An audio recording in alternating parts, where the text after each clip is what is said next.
Como é que você pode pensar que deve ter um inimigo para considerar sua própria segurança? Na verdade, essa é uma maneira muito antinatural de pensar para muitas pessoas ao redor do mundo. Quero dizer, até hoje a China não fala sobre os Estados como inimigo. Você não ouve isso. Não é. A China não tem inimigos. A ASEAN não tem inimigos. Você tem países que têm comportamentos com os quais você pode não concordar em um determinado momento, mas até que os tiros comecem, não é o inimigo. Simplesmente não há necessidade na visão de mundo deles e na maneira como discutem as coisas, de pensar assim.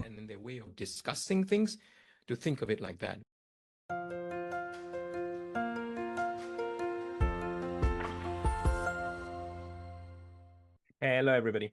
This is Pascal from Neutrality Studies. Olá pessoal, sou Pascal do Neutrality Studies e hoje estou moderando um painel com 3 colegas da África e da Eurásia para discutir o vício do Ocidente no que eles chamam de dissuasão, mas que repetidamente tem assumido a forma de agressão, ataque e operações de mudança de regime. Por que o Ocidente não consegue superar seu amor mortal pela beligerância? Para discutir isso, estou com o Dr. Agogo Abcomi, professor da Universidade de Zululand, na África do Sul, o Dr. Jean Obeg, pesquisador de paz na Fundação Transnacional para Pesquisa de Paz e Futuro, na Suécia, e o Dr. John Pang, pesquisador sênior na Academia Perak, um think tank na Malásia. Senhores, sejam bem-vindos. Gentlemen, welcome. Obrigado, Pascal. Obrigado. É um grande prazer. É fantástico ter todos vocês aqui neste painel. Isso é algo que discutimos um pouco na última vez em uma conversa, como Jane e eu. E talvez, Jane, eu possa te perguntar, você fez o argumento lindamente da última vez, porque a dissuasão, especialmente a dissuasão ofensiva, é uma tolice como estratégia de segurança. Você poderia começar explicando isso novamente. E então pedirei a Agogo e John para reagirem a isso. I'll ask Agogo and John to react to that. I shall try. Thank you very much. Vou tentar. Muito obrigado por ter esta discussão. Ninguém, pelo que eu sei, teve antes sobre os fundamentos da segurança e particularmente a filosofia da OTAN. A dissuasão é algo que conhecemos de forma filosófica e teórica no campo do direito, porque as leis devem, ao prometer punição, nos dissuadir de cometer atos criminosos. Então, de certa forma, você pode dizer que não há nada de errado em si na dissuasão. É a forma como é interpretada pelos militares.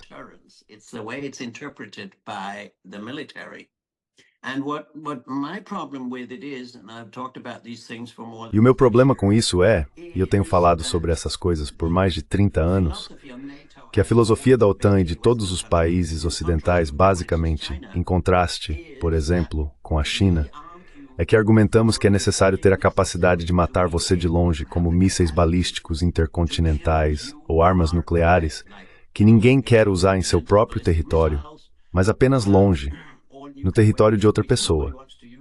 E isso sinaliza, por definição, que, talvez não vejamos você como um inimigo em si, mas queremos ter certeza de que se você se tornar um inimigo, então podemos matá-lo onde você está do outro lado do globo, com mísseis guiados com precisão e munições, etc.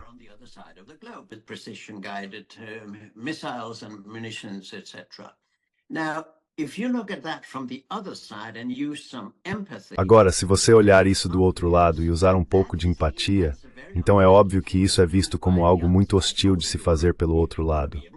Você quer ser capaz de me matar? Isso provoca a resposta de que se você tem esses mísseis de longo alcance, sejam convencionais ou nucleares, que podem nos alcançar longe de você, então também precisamos ter algo com que possamos ameaçar ou dissuadir você. E isso é uma garantia completa de 110% de uma corrida armamentista. Ambas as partes ou todas as partes sempre diriam, sim, temos as capacidades, mas não temos a intenção de fazer essas coisas. Agora, quão credível é isso? Porque o mundo pode mudar amanhã, e você pode ter essas intenções, ou seu governo pode mudar, e podemos ter algumas pessoas novas, e elas podem ter essas intenções.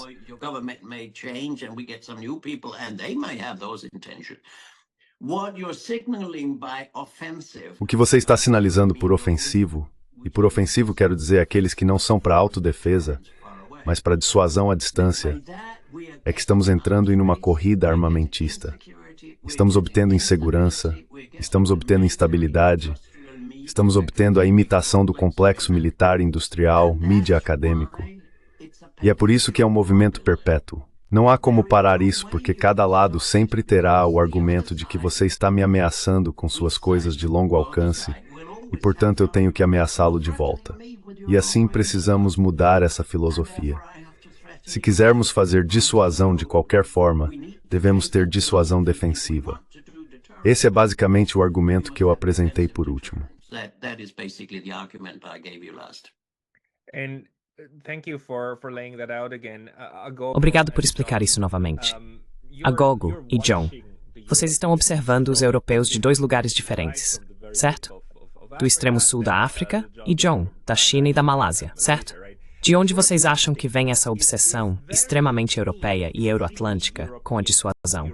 Talvez Agogo primeiro e depois John. Coming from maybe Agogo first and then John.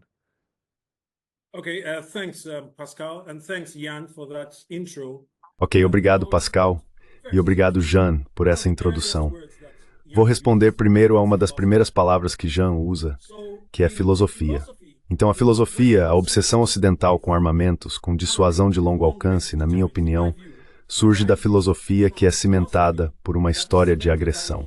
Não acho que seja inspirada pela necessidade de dissuadir ou pela necessidade de prevenir ser atacado. É inspirada pelo fato de que a história antiga e moderna da Europa e a história antiga e moderna dos Estados Unidos é repleta de atos de agressão por estados que têm poder global dominante.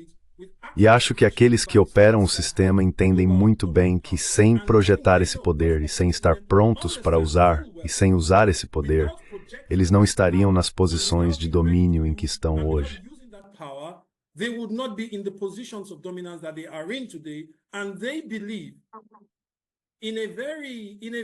E eles acreditam, de uma maneira muito doentia, que estão certos.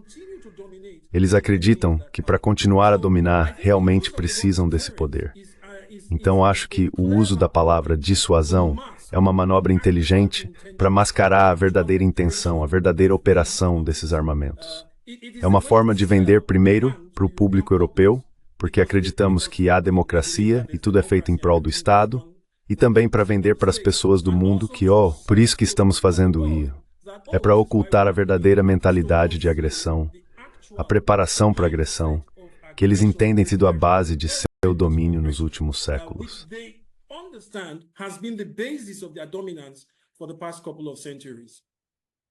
John, como assim?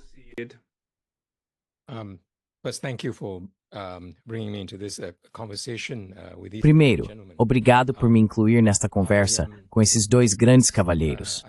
Gosto da forma como a conversa começou com Jan, falando sobre esse conceito de dissuasão ofensiva na base disso, e Agogo, com seu incentivo, Pascal olhando para trás nas premissas filosóficas por trás disso, a visão de mundo real que motiva isso.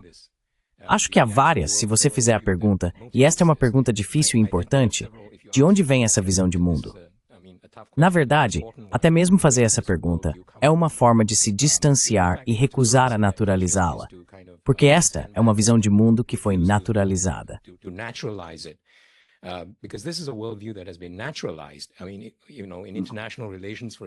Quero dizer, você sabe, nas relações internacionais, por exemplo, a teoria realista incorpora isso, o que eu chamaria de uma ontologia da violência.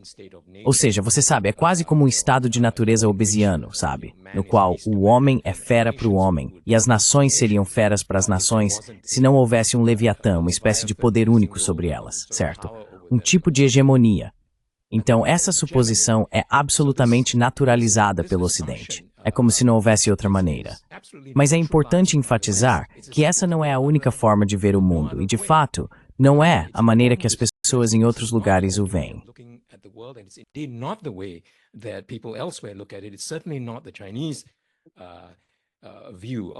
Certamente não é a visão chinesa do universo moral ou do sistema internacional. Então você sabe, alguém como Mearsheimer, por exemplo, diria que se estamos em um estado de anarquia e, portanto, a única coisa que mantém a paz é um equilíbrio de violência, Então, um equilíbrio da ameaça de violência, que em outras palavras é a dissuasão. Há também o outro aspecto disso, e como chegamos a esse ponto é a história colonial. E novamente a Gogo apontou isso. Sabe, há algo realmente interesseiro nessa noção, porque eles continuam usando o termo dissuasão, quando o que estão realmente fazendo é expansionismo e projetos imperiais. E a expansão imperial está, entre aspas, velada sob esse conceito. Expansão da OTAN, certo, por exemplo.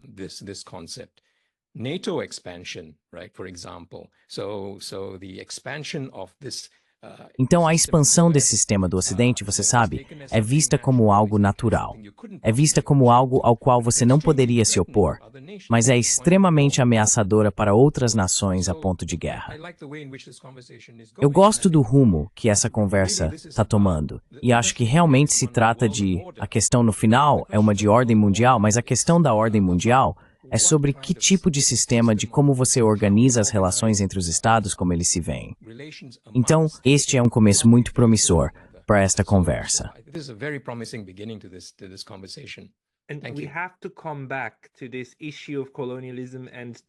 E temos que voltar a essa questão do colonialismo e a maneira como o Sul Global também está agora observando o que está acontecendo. Mas antes de fazermos isso, quero destacar, e talvez isso vá para Jan, tivemos um momento diferente na Europa. Em 1975, o ato final de Helsinki da Conferência para Segurança e Cooperação foi um momento em que cerca de 50 estados aderiram a um quadro cooperativo. E então, mesmo em 1990, com o comunicado final de Paris da CSCE, foi consagrado. A segurança só pode acontecer se todos estiverem seguros. A segurança não pode vir às custas de alguém. Em certo sentido, isso é o oposto da dissuasão. É o reconhecimento de que o outro faz parte do equilíbrio. Jan, de onde veio esse reconhecimento na época, entre 75 e 90? E para onde ele foi?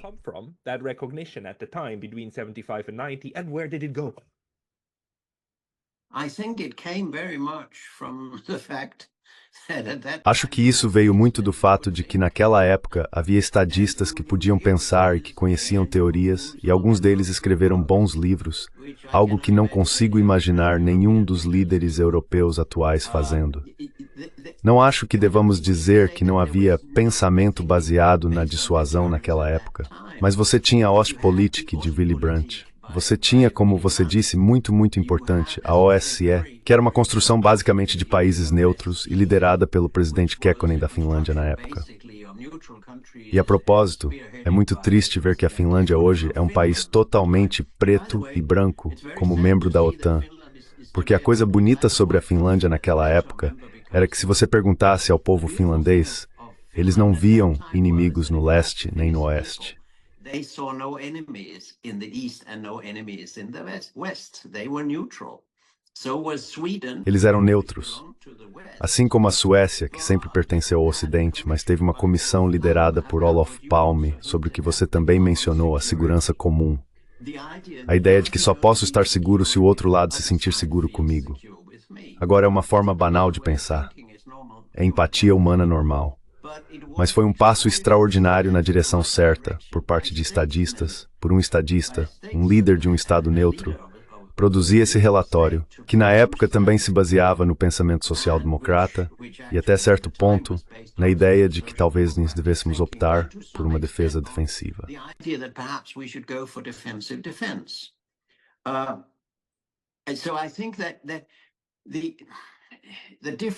E assim eu acho que as diferentes atividades sob a OSCE, como a discussão de direitos humanos e a visita aos exercícios militares uns dos outros, foram um reconhecimento de que a dissuasão, embora não fosse expressa dessa forma, poderia ser perigosa e levar a corridas armamentistas em espiral, e que era melhor que conversássemos uns com os outros.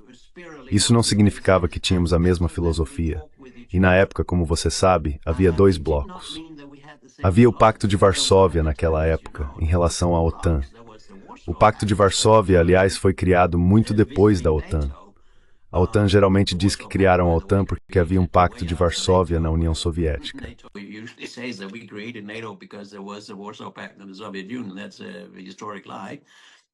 Isso é uma mentira histórica. Mas resumindo, houve um reconhecimento, uma consciência de que essa filosofia era perigosa, e as corridas armamentistas eram perigosas, e queríamos uma Europa onde não teríamos a guerra que poderia ser desejável do ponto de vista de Moscou e do ponto de vista de Washington. E é onde estamos hoje porque esquecemos completamente das medidas de construção de confiança, que eram as palavras de ordem da OSCE. Conversar uns com os outros.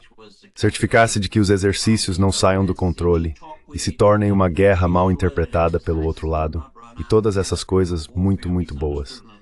Tudo isso se perdeu hoje.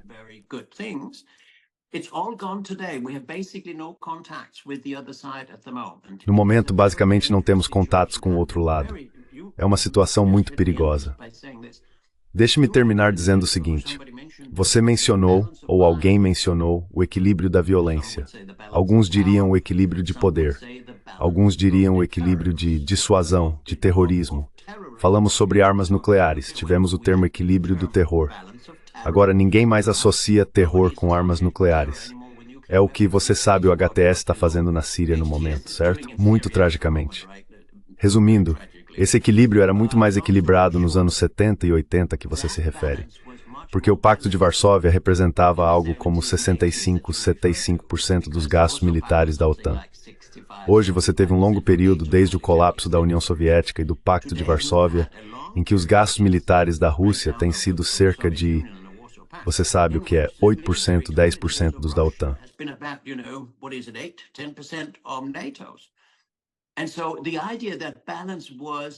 E assim, a ideia de que o equilíbrio era algo que traria estabilidade foi completamente descartada.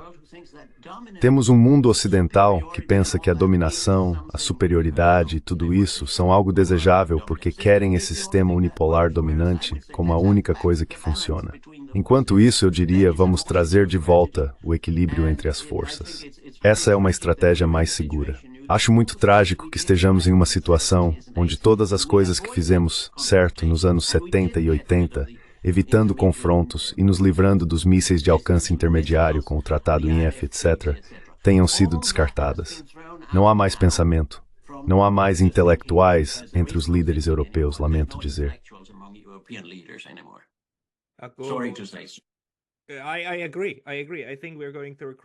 Concordo. Concordo. Acho que estamos passando por uma crise de intelecto, na verdade, na Europa.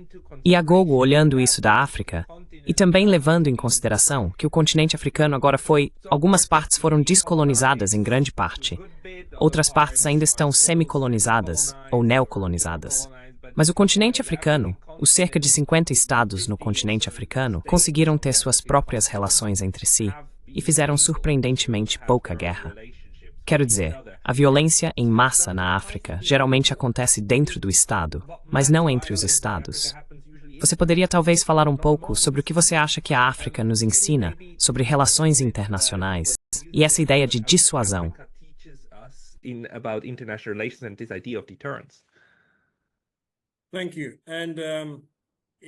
Obrigado.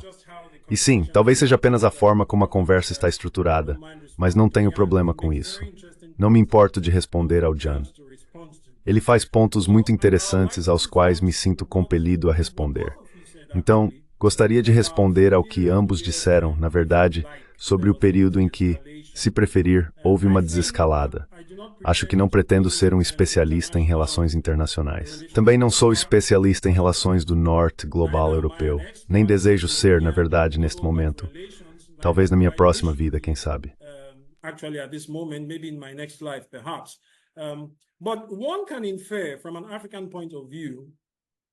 Mas pode-se inferir de um ponto de vista africano que o período sobre o qual Jean fala, eu acho coaduna-se, talvez comece a partir de algo que Jeffrey Sachs fala muito, sobre o tempo de JFK como presidente e seu impulso muito intelectual e moral para a desescalada. Pode-se entender isso de um ponto de vista africano como uma resposta à percepção de que a psique supremacista anglo-americana, especialmente após a Segunda Guerra Mundial, trouxe a ameaça de supremacia para a Europa, para o norte global. E acho que chegamos a essa percepção agora, especialmente com a situação na Ucrânia. Do ponto de vista da África, não acho que os africanos sentiram isso. From the point of view of Africa, I don't think Africans felt that. And when historically E historicamente, quando os europeus falam sobre respeitar o outro, é duvidoso que mesmo agora, no âmago da psique dos campeões, os líderes do estabelecimento anglo-americano, o não-europeu seja considerado à altura do outro, ou mereça esse tipo de reconhecimento. E se esse reconhecimento não está presente, acho que isso aconteceu, estou tentando interpretar aqui agora, acho que essas coisas aconteceram com Sachs e JFK, porque o norte global percebeu que estava ameaçado pelo outro, o outro do norte global. E isso exigiu uma autorreavaliação. Não aconteceu antes disso. E claro, sabemos que naquela época a União Soviética não era tão fraca quanto se tornou. Não colapsou.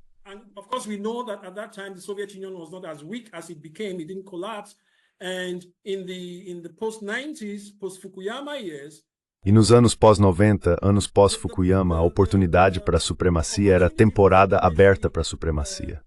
Então é assim que eu entenderia isso. E novamente acho importante nessas conversas, é minha firme opinião e a de vários estudiosos e comentaristas, que a colonização ainda está em curso.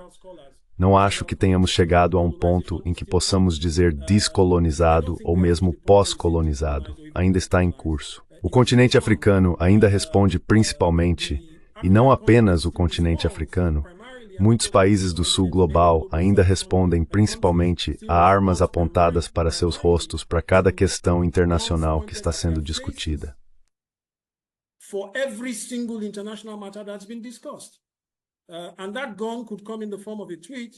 E essa arma poderia vir na forma de um tweet do presidente eleito dos Estados Unidos. Vamos sancionar.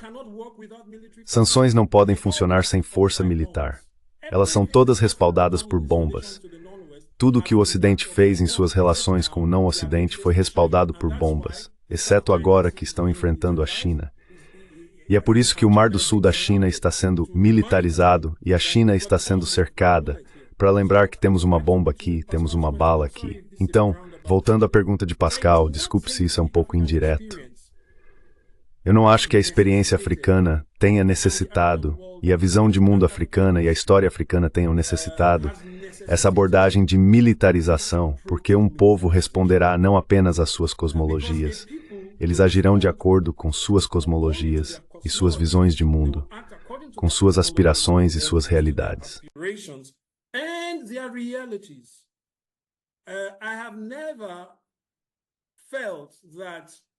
Nunca senti que, como nigeriano, estava sob ameaça de agressão camaronesa.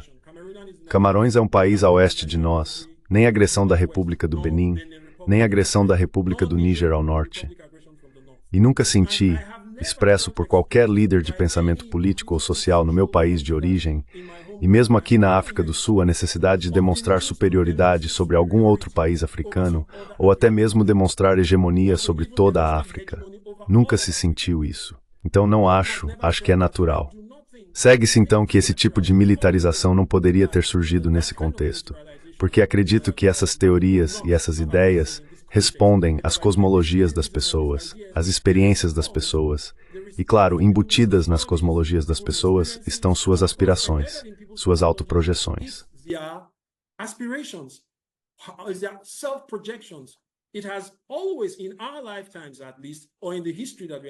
Sempre houve, pelo menos em nossas vidas, ou na história que estudamos, uma fonte constante de projeção de domínio global, que veio do norte anglo-americano. E não é surpreendente, portanto, eu acho, que eles constituam seu entendimento de segurança em termos de domínio, violência e dissuasão, como descrito. Lembre-se de que dissemos que minha opinião firme é que eles não querem dizer dissuasão. E acho que foi o John quem usou a palavra. Eles realmente querem dizer expansão e domínio. E dissuasão é apenas uma cortina de fumaça, é apenas um álibi. Eles escolhem esses termos da maneira que preferem.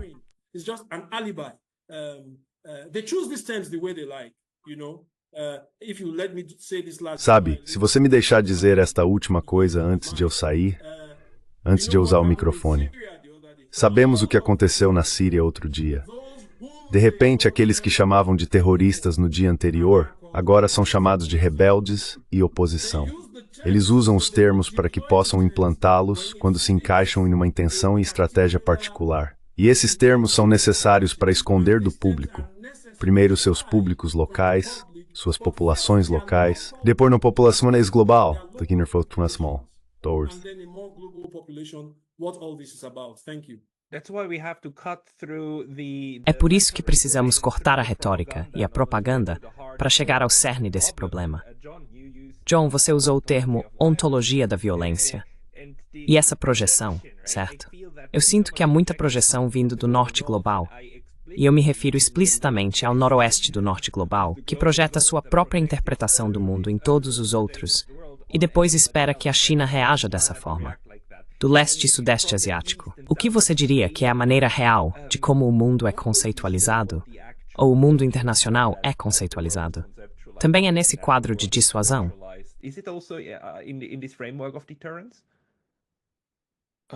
Certainly not.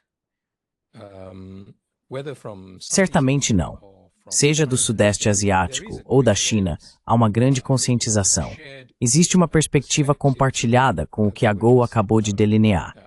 Isso é que o Sul Global vê o mundo dessa forma e entende a ordem mundial existente, a chamada ordem internacional baseada em regras, dessa maneira. Agora, ele meio que expôs isso muito bem sobre a continuação desse domínio colonial, e é algo contínuo. Também é visto como, eu acho, a projeção da experiência europeia, não apenas de sua visão de mundo, mas de sua experiência de um subcontinente extraordinariamente violento em termos históricos mundiais. Realmente, não há nada parecido. Se você apenas acompanhar estatisticamente ou traçar um gráfico, as guerras da Europa estão fora dos padrões em comparação com o resto do mundo, na verdade, nos últimos 300, 400 anos. Compared to the rest of the world, actually, over the last 300-400 years. And there's something about the way it's organized, right? E há algo na maneira como está organizado, certo? Que leva a isso. E agora continua a projetar isso. Mas eu acho que nós, independentemente de tudo isso, não funciona mais. Acho que a compreensão agora, a percepção, porque vimos muito crescimento. Quero trazer de volta essa noção do que os chineses chamam de mudanças não vistas em um século. Simplesmente não funciona mais. O sistema de, você sabe, essa concepção do mundo e esse entendimento da maneira como você organiza a ordem mundial, que se baseia nesse equilíbrio de terror ou equilíbrio de violência, ou dissuasão ofensiva, se preferir, porque você tem a ascensão das economias emergentes, não apenas a China. Esta é uma tendência histórica imparável, como os chineses gostam de dizer. Então estamos neste grande cruzamento. Realmente é o fim dessa ordem. So we're at this great crossroads. It really is the end of that order. Matters of justice aside. Sabe, deixando de lado as questões de justiça, há alguns que podem querer pragmaticamente manter isso e dizer, veja, pelo menos mantém um certo tipo de ordem. E talvez certos estados possam se beneficiar disso. Certos estados do Sul Global, anteriormente Sul Global, se preferir, certo? Se beneficiam de certas vantagens, posições nisso, mas simplesmente não se sustenta mais. E agora a questão diante de nós é o que fazemos? Você tenta, de certa forma, conter a maré, e é isso que vejo em muitas políticas ocidentais agora. Na verdade, o que é particularmente perigoso é que o mundo é, em muitos aspectos, já multipolar, particularmente na ordem econômica e no comércio. Certo, o comércio de Sul Global para Sul Global excede o do Ocidente. Você não pode nem mesmo sancionar, sabe? As sanções apenas isolam o Ocidente.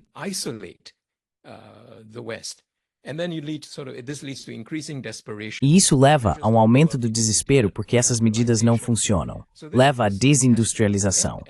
Então isso precisa acabar. Nesse sentido, a China apresentou uma iniciativa de segurança global.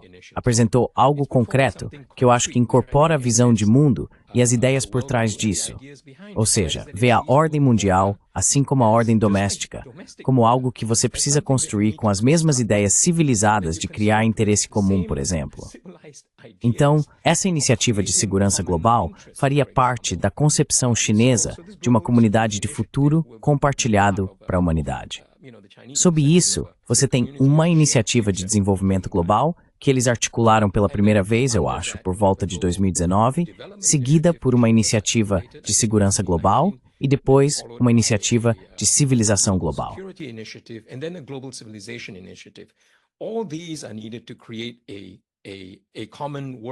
Todas essas ações são necessárias para criar um mundo comum, porque não fazer isso deixaria o mundo literalmente como uma espécie de selva de violência perpétua, sobre a qual já falamos. Então acho que esse esforço vale a pena ser considerado, e certamente não é um bloco. Novamente, da perspectiva do Sudeste Asiático, esse tipo de coisa é precisamente o que temos tentado fazer, começando com a Conferência Afroasiática, a Conferência de Bandung de 1955. Temos um importante aniversário disso no próximo ano. Portanto, é um tipo de interesse compartilhado com uma visão e aspiração compartilhadas com a África por um tipo diferente de ordem mundial, uma na qual abordamos especificamente questões e tipos de alianças baseadas na inimizade com uma terceira parte, baseadas em dissuadir outra pessoa.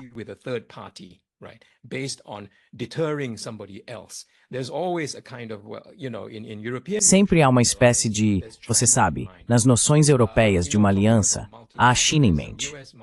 Ao falar sobre multilateralismo, os esforços multilaterais dos Estados Unidos na África, por exemplo, em 2014 e 2022, eles tiveram cúpulas da África. Isso é realmente típico de suas iniciativas e seu comportamento. E então logo fica claro que isso é para contrabalançar a China. Por que você não pode se interessar pela África por causa da África? É um continente gigantesco, certo? O berço da humanidade. Por que você não pode considerá-los por si mesmos? A mesma coisa acontece quando eles vêm para o Sudeste Asiático, e esse é o único interesse. Isso não é apenas degradante. Todos entendem que isso leva a conflitos. Você está apenas incorporando relações conflituosas no sistema. E precisamos fazer melhor do que isso. Quero dizer, as apostas são realmente altas.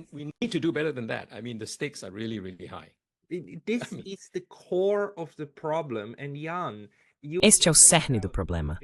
E Jan, você já expôs isso no início, mas na forma como as relações internacionais no Ocidente, o Norte global, são conceitualizadas, a necessidade de um inimigo está sempre presente, certo? Assim como a dissuasão sempre espera que haja algo a ser dissuadido, a ideia é que a própria OTAN precisa da Rússia, precisa da China, do outro significativo. Os europeus, o Norte global, podem superar isso? Ou o que o global, o que a parte pensante do mundo, a parte não burra do mundo, deve fazer para lidar com essa obsessão de criar seus próprios inimigos para justificar sua existência? Desculpe, Jan. Sorry. Jan? That's a nice little one. Essa é uma questão interessante. Primeiro, deixe-me dizer que a teoria da dissuasão é baseada na ideia de que alguém é pelo menos potencialmente, ou talvez de fato, um inimigo. Em segundo lugar, acredito que quando você se vê como número 1, você não aprende, você ensina. Se você é o número 10 em um sistema, tem 9 outros para aprender. Como eles subiram e fizeram as coisas melhor do que eu. E isso é claro o que o mundo ocidental está enfrentando agora. Não aprendemos nada nas últimas muitas décadas, e outros estão aprendendo rápido e fazendo as coisas de forma diferente de nós. E acho que é uma coisa que talvez devêssemos abordar, e não sou especialista nisso, mas acho que essa ideia de inimigos está um pouco relacionada à ideia do pensamento missionário cristão. Eles têm que ser como nós, unidade na uniformidade.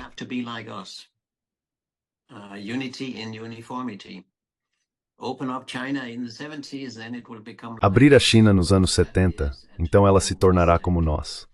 E isso é um erro terrível. A única unidade que é interessante é a unidade na diversidade e na diferença. Então essa tentativa de fazer os outros serem como nós é algo muito ocidental que, se você quiser, os chineses não têm. Os chineses e os japoneses, aliás, onde você está, Pascal, estão muito felizes sendo especiais. Eles não querem que todo mundo seja como eles. Eles não vendem seu sistema social ou suas formas de pensar. Você sabe, a China não está tentando fazer as pessoas se tornarem confucionistas ou budistas ou algo assim, ou estados de partido único por toda parte. Mas nós temos isso. Eu chamaria de uma doença, que pensamos que somos tão grandes que tudo que fazemos no Ocidente deve ser universalizado, e os outros deveriam ser como nós.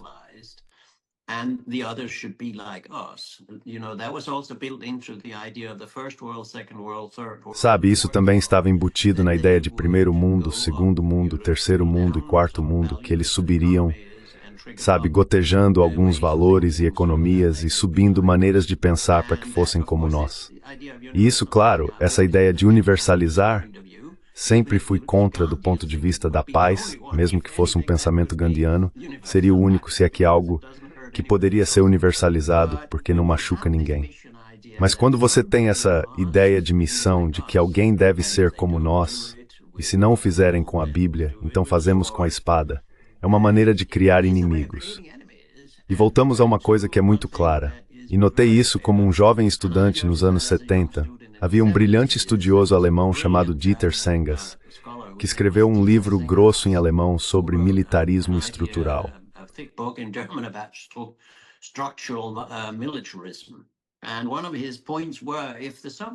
E um dos seus pontos era que se a União Soviética caísse no mar amanhã, o Ocidente rapidamente se readaptaria, encontraria algum outro inimigo e continuaria o armamento, porque não pode viver sem inimigos. E isso é, você sabe, uma das coisas que eu, como jovem estudante, levei para o meu pensamento, que todos esses argumentos de que a Rússia é uma grande ameaça, que a China é uma grande ameaça, que Deus sabe quem é uma grande ameaça, são invenções. É uma espécie de paranoia necessária. É algo onde você pode dizer que não há uma análise racional por trás disso. Quero dizer, eu tenho 73 anos. Todos os anos em que vivi, ouvi que os russos estão vindo. Quero dizer, você não pode nem confiar nesses malditos russos. Eles não estão vindo, eles deveriam vir, eles não vêm, certo?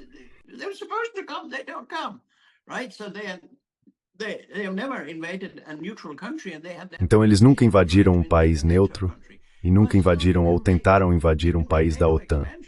Mas ainda assim você pode expandir a OTAN e pode ganhar inimigos, e então pode persuadir a Suécia e a Finlândia a se juntarem. E também a propósito, como provavelmente alguns de vocês sabem, agora há 47 novas bases americanas decididas bilateralmente na Escandinávia em um ano. Isso é uma doença, porque os russos não têm planos de invadir a Escandinávia. Mas você pode ouvir os altos escalões suecos dizerem que devemos nos preparar para Putin desembarcar nas costas do sul da Suécia e fazer uma ocupação parcial da Suécia. Sabe, eu disse que besteira é essa, porque eu moro aqui. Mas resumindo, essa cultura de outros, as forças do mal e as forças do bem, nós sendo os bons.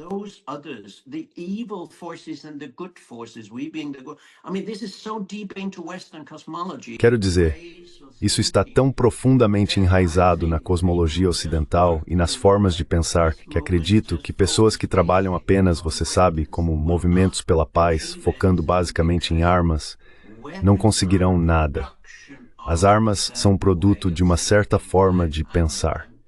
Estou muito inclinado à ideia de que as ideias devem mudar, em vez de apenas olhar para um sistema de armas e dizer que isso deve acabar ou parar aquela guerra. Isso vem de uma forma de pensar, e eu tentei mencionar algumas delas.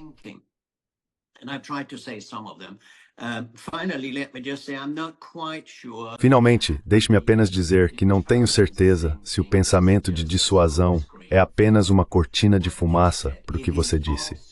Também é uma cortina de fumaça. Mas acho que se você conversar com pessoas de uniforme, elas estão determinadas a isso.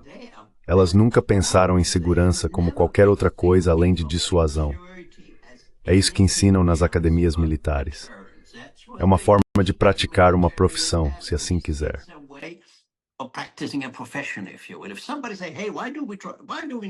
Se alguém diz, ei, por que precisamos dissuadir outra pessoa? Eles não são nossos inimigos. Eles não se encaixariam nesse sistema. Mas isso serve para dominação e ordem, dominação global, unipolar, ou como é chamado, dominação de espectro total e tudo mais. Eu concordo com isso, mas não acho que seja apenas um substituto. Não acho que seja uma invenção para legitimar o colonialismo ou a dominação. Acho que é uma maneira de pensar das pessoas na profissão militar. Estou muito feliz em dizer que nos anos 80 escrevi um livro com um tenente-coronel na Alemanha, Wilhelm Nolte, e um pesquisador de paz suíço, Dietrich Fischer. E passamos por todas essas coisas e o livro se chamava Winning Peace.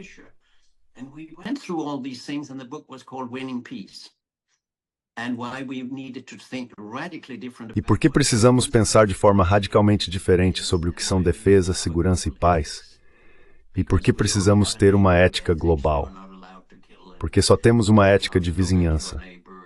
Você não tem permissão para matar e não deve olhar para a bela esposa do seu vizinho e coisas do tipo. Precisamos de uma ética global porque o que fazemos hoje tem consequências globais. E essa é uma discussão completamente diferente.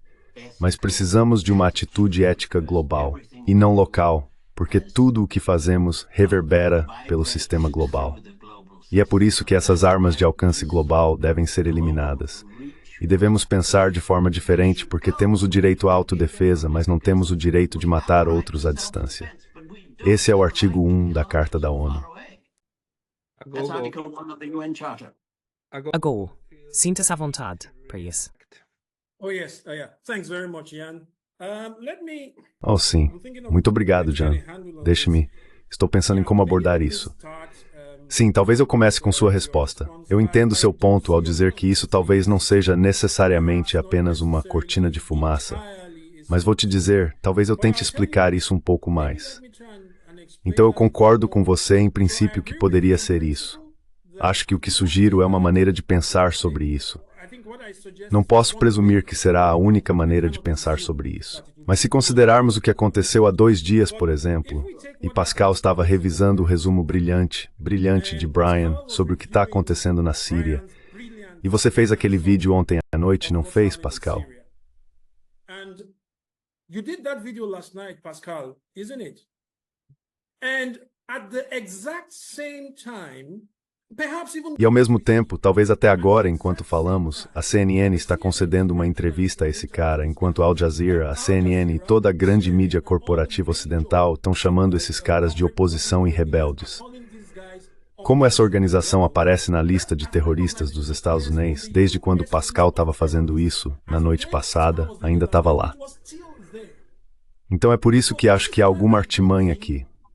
Quero dizer, é para reduzir a capacidade cognitiva de muitos pensadores ocidentais de assumir que estão realmente cometendo um erro sobre isso. E quando também digo que é uma cortina de fumaça, não é necessariamente de todo o Ocidente.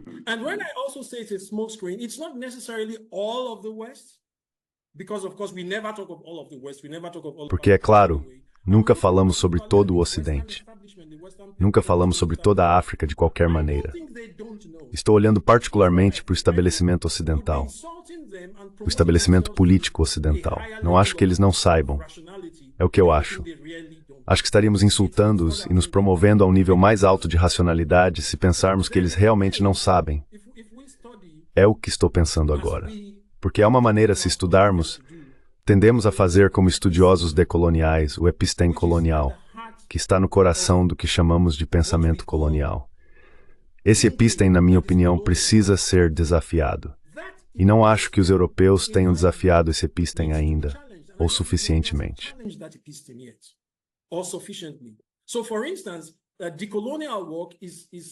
Então, por exemplo, no trabalho colonial focado agora, como estudiosos africanos, estamos tentando falar com os africanos para libertar seu pensamento, para parar de pensar que são inferiores, para ter autossuficiência, ideias epistemológicas e processos para se libertarem da tutela do Ocidente. Mas acho que o Ocidente precisa fazer isso. Acho que eles absolutamente precisam fazer isso por si mesmos, para criar a autoconsciência necessária, especialmente não entre os membros do establishment, mas entre a população em geral e entre pessoas mais comuns como nós. Porque me fizeram uma pergunta em minha casa quando faço esses argumentos. Mas os ocidentais não querem essas guerras. Agora essa pessoa me perguntou, então por que não pressionam seus governos?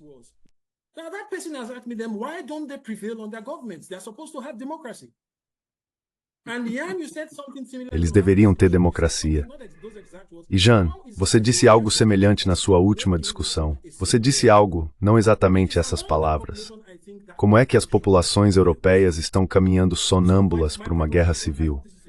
É entre essa população, eu acho, que a confusão prevalece.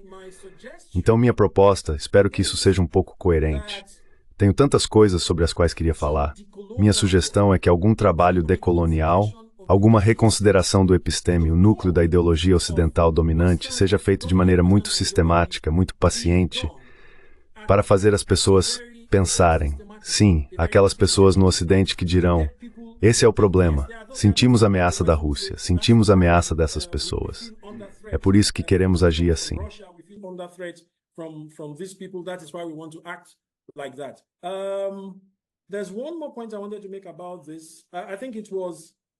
Há mais um ponto que eu queria destacar sobre isso. Acho que foi o John falando sobre, ou foi a Jan falando sobre a resposta americana à China. Então, por exemplo, o Build Back Better. Alguém se lembra disso? Esse era um slogan do Biden quando ele se tornou presidente. Foi tão descaradamente uma tentativa de responder a Barry. Foi uma caricatura tão evidente. Lembro-me de estar sentado assistindo Rex Tillerson, que era o ministro de Donald Trump, visitando a Nigéria e parecendo muito assustado, falando com o presidente nigeriano. Você deve parar de pegar empréstimos da China. Eu pensei, será que esse cara entende que está se fazendo de bobo?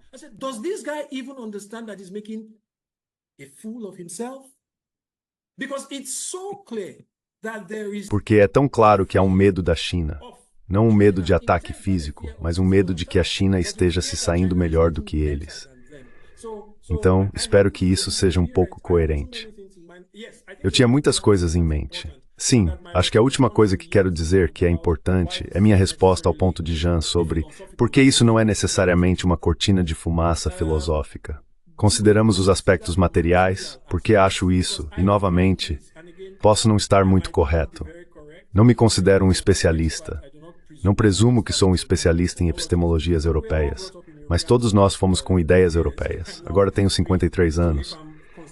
Então, se sou constituído por muitas dessas ideias, você entenderia. A filosofia europeia muitas vezes se apresenta como imaterial.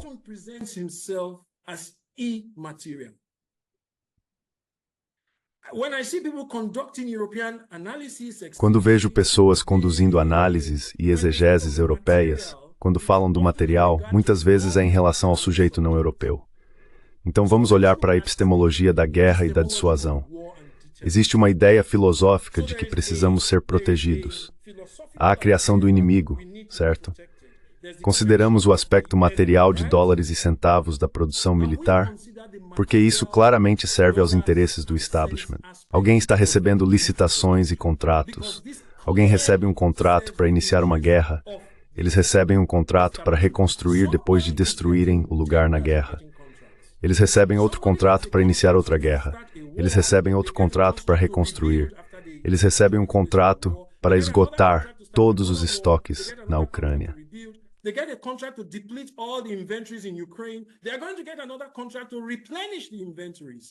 Eles vão conseguir outro contrato para reabastecer os estoques.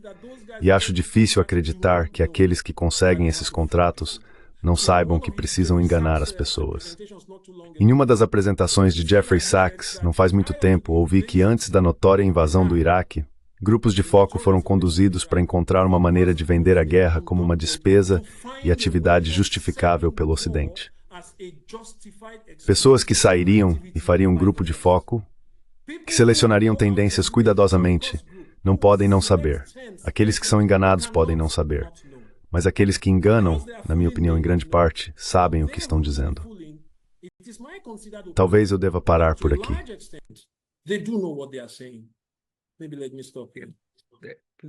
It's a event episode. John, pode använda parabéns.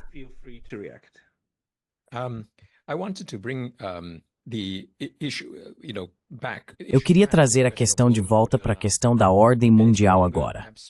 E não é mais abstrato, certo? Eu falei sobre isso, quero dizer, a ascensão do resto. Isso é realmente óbvio, e isso é imparável. Mas a vanguarda dessa ascensão é claramente a China. É a China que está fazendo o Ocidente perder a cabeça. E realmente é preciso entender a escala do fenômeno do desenvolvimento chinês nas últimas décadas. O mundo nunca viu nada assim. Nunca houve nada assim na história econômica. Apenas o número de pessoas urbanizadas, tiradas da pobreza, o aumento do PIB, a industrialização, em uma escala que realmente ofusca a Revolução Industrial Ocidental. Nada disso é refletido na ciência social ocidental. None of this is reflected in Western social science. It hasn't caught up with it. Ainda não acompanhou isso. Você tem um aparato científico social falando da episteme, que é construído com base na experiência europeia, nas suposições europeias e em um conjunto de dados europeu.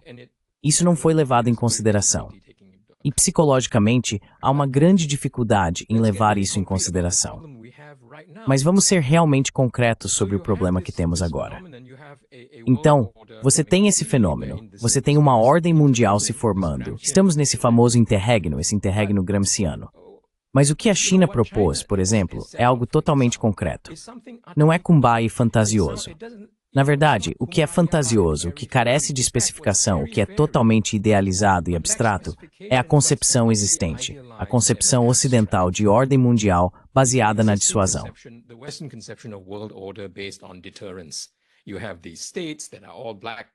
Você tem esses estados, que são todas caixas pretas, e então, sabe, eles existem nesse tipo de equilíbrio, em última análise de terror, de medo.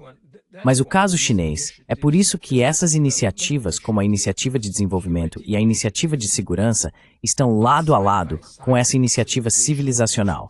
Porque essa questão civilizacional, novamente, parece, bem, bastante vaga. Não é. Isso é o que temos feito aqui. Isso é o que você organizou, Pascal. Diálogo civilizacional. Vamos precisar cada vez mais disso. Precisamos que vozes do resto do mundo se manifestem. E há uma enorme tarefa intelectual, mas também é uma tarefa social. Precisamos começar a conversar uns com os outros.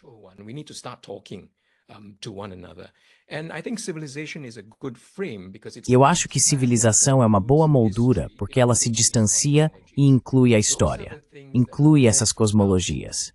Essas são as coisas que ficam de fora dos tipos de discussão aos quais você e eu estamos acostumados, digamos, em um seminário ocidental, onde todas as suposições são francamente suposições liberais. Isso não funciona mais. E certamente não funciona para o resto de nós. Você sabe, alguém como eu, a Google, seja quem for, entramos nisso e estamos acostumados a deixar de lado todo o resto daquela cosmologia sobre a qual temos falado. E eu aprecio que estamos falando sobre isso. Deixamos de lado a história. Fingimos que não temos essas coisas. Sabemos que temos isso, como Du Bois disse, esse tipo de dupla consciência. Sim, é hora de deixar isso de lado, certo?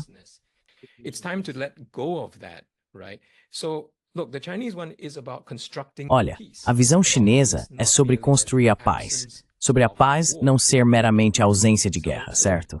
Então não pode ser apenas paz como resultado de dissuasão baseada no medo. Isso não é paz na concepção chinesa. A paz é algo que você constrói como uma coisa ativa, um conjunto de relacionamentos, harmonia entre as pessoas, que precisa de trabalho. E o trabalho que está sendo feito nisso, quero dizer, é o que está sendo proposto. Você pode concordar ou discordar disso. Mas há uma iniciativa de desenvolvimento que é sobre, em última análise, a visão chinesa.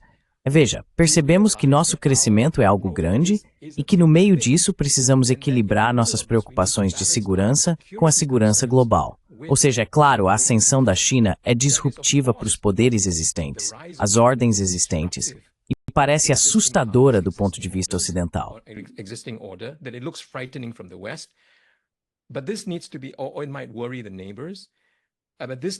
Mas isso precisa ser, ou pode preocupar os vizinhos, que essa ascensão precisa ser equilibrada com algum tipo de proposta para o resto do mundo. Então é esse tipo de equilíbrio entre a própria segurança e a segurança da comunidade global e a recusa em pensar nessas como duas coisas separadas, o que é uma prática muito comum no Ocidente. Apenas esse isolamento, essa ideia de relações internacionais como um campo separado, onde o barbarismo e considerações bárbaras podem prevalecer. Acho que esse equilíbrio é muito importante. Daqui em diante, temos que começar a pensar assim. Isso aborda a grande questão que Pascal colocou no início. Como é que você pode pensar que deve ter um inimigo para pensar na sua própria segurança?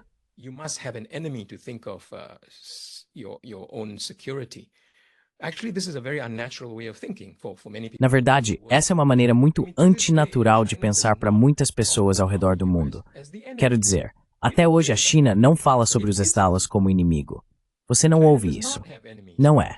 A China não tem inimigos. A ASEAN não tem inimigos. Você tem países que têm comportamentos com os quais você pode não concordar em um determinado momento, mas até que os tiros comecem, não é o inimigo. Simplesmente não há necessidade, em sua visão de mundo e em sua maneira de discutir as coisas, de pensar assim. Mas quero olhar para os esforços concretos, a iniciativa de desenvolvimento, esse enorme esforço da BRI, por exemplo, a iniciativa do Cinturão em Rota. Todos esses esforços visam construir uma comunidade global capaz de paz.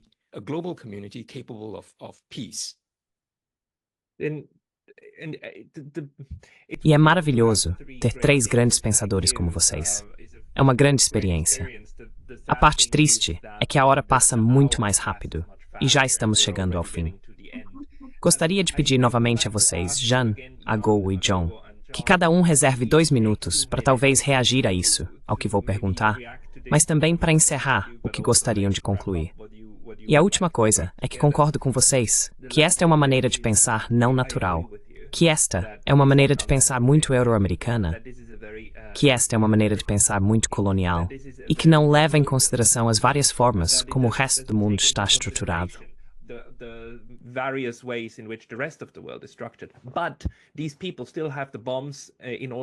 Mas essas pessoas ainda têm as bombas para nos pulverizar a todos. E se a única coisa que você tem é um martelo, então tudo parece um prego. E agora, temo que os americanos e os europeus continuem vendo pregos surgindo por todos os lados. Jean, Agogo, John, como evitamos que nossos amigos euro-americanos iniciem algo que, em sua epistemologia, faria sentido do ponto de vista deles? Porque é assim que eles têm se comportado o tempo todo? Como evitamos que isso se transforme na decisão mundial?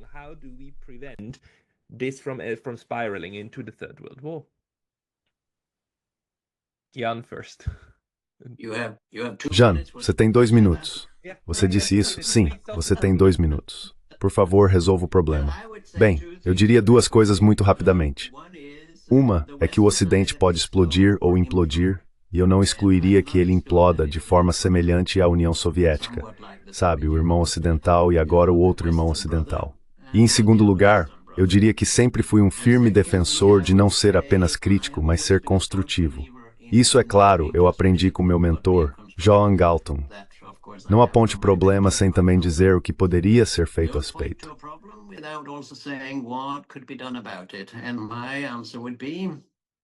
E minha resposta seria também, porque o que os políticos temem são ideias melhores do que as deles. E isso não é tão difícil de surgir, enquanto a crítica é algo com que todos os políticos lidam todos os dias. E isso é, claro, uma defesa alternativa. É transarmamento para outra forma de pensar sobre o que defesa, segurança e paz deveriam ser. Agora, há toneladas de teorias sobre isso. Defesa para defesa, combinações de defesa militar e civil, defesa não violenta, resistência, todos os tipos, você sabe, aumentar ou diminuir nossa vulnerabilidade a sanções e pressões externas.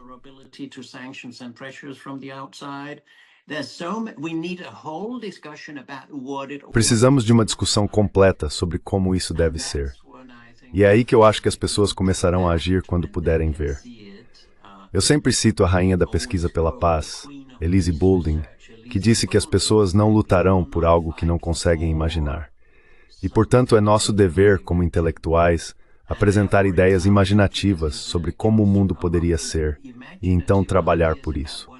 Mas em vez de apenas olhar para todos os problemas e dizer que estamos indo para o inferno. Você não é um pesquisador da paz se aceitar isso. Você não é um médico se não tiver uma ideia de como tratar o paciente e curá-lo.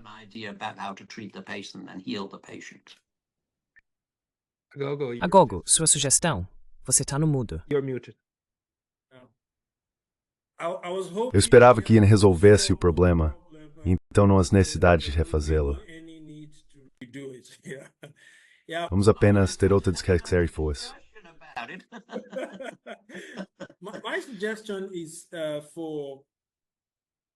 Minha sugestão é continuar com o que você está fazendo agora, Pascal, vindo em grande parte da Europa, do que você e Jean estão fazendo, e pessoas como Brian. Mas eu realmente gosto da ideia de Jean, então vou apoiá-la. Não me importo de apoiar uma ideia ou apresentar uma nova ideia. Muitos acadêmicos, até mesmo na África, acham que não podem impactar os políticos. Acho que estão cometendo um erro significativo. Se como acadêmico, como intelectual, tudo o que você faz é repetir o que lhe foi dito, então tudo o que você vai ver será o mesmo de sempre. Mas acho que nós, como acadêmicos, precisamos nos reunir com mais frequência e ser ousados o suficiente para criar novos imaginários.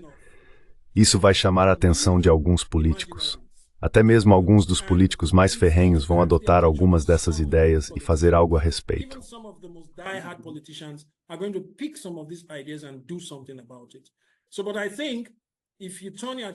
Então eu acho que se você direcionar sua atenção, e acho que é isso que vocês dois estão fazendo, na verdade vocês podem não usar esses termos, mas estão descolonizando as formas de pensar ocidentais recebidas e enraizadas. Acho que isso é crucial. E o europeu comum, sei que não existe uma pessoa comum, precisa entender que isso não está mais funcionando, como John disse. Talvez eles precisem entender todas as medidas de tentativa de contenção da China. Elas não funcionaram, elas não vão funcionar. Eles precisam saber o número de sanções que foram impostas à Rússia. Elas não funcionaram, elas não vão funcionar. Acho que você precisa levar isso ao público europeu e aos intelectuais europeus.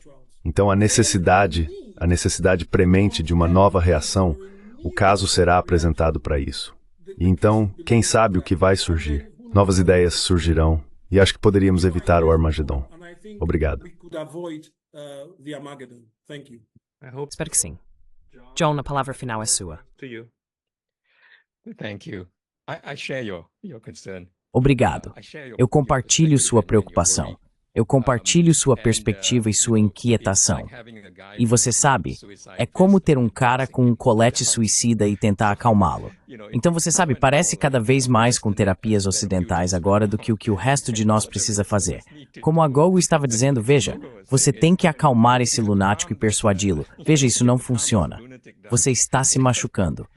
Literalmente, por exemplo, quero dizer, eles vão descobrir que essas restrições tecnológicas à China não funcionam. São completamente contraproducentes. Na verdade, elas fortalecem a China de maneiras que os aterrorizam ainda mais, certo? Sanções. Quando você é a parte menor da economia global, o que você está fazendo com as sanções é se isolando. Então, quero dizer, acho que tem uma visão bastante sombria disso.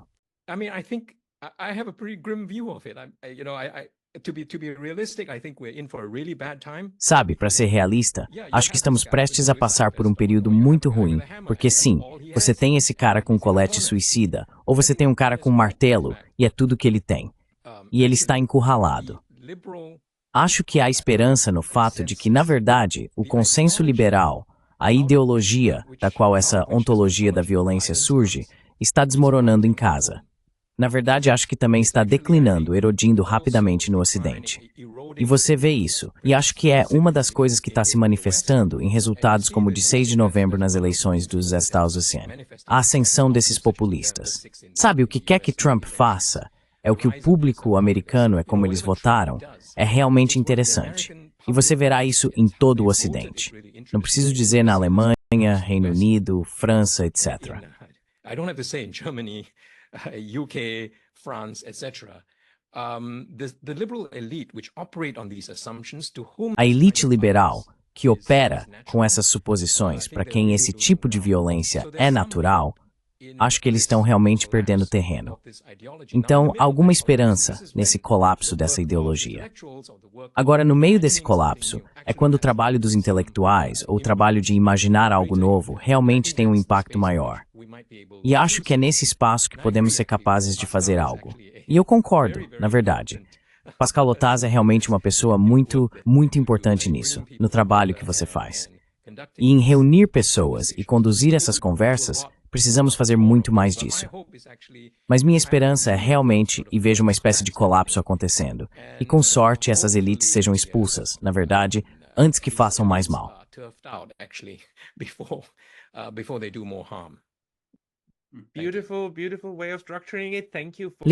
Linda maneira de estruturar isso. Obrigado pelas suas palavras gentis e pelos elogios também. E o que eu levo desta discussão é que o que temos que fazer, e também todos que estão ouvindo, é fazer isso desmoronar mais rápido. Engajar em discussões de todos os lados, certo? E ajudar esse sistema a desmoronar de uma forma que o melhor núcleo venha a brilhar, porque temos núcleos melhores. Sim. Rainage. Meus amigos, Muito obrigado pelo seu tempo hoje e conversa na próxima. Next time. Obed. Muito obrigado, Obed.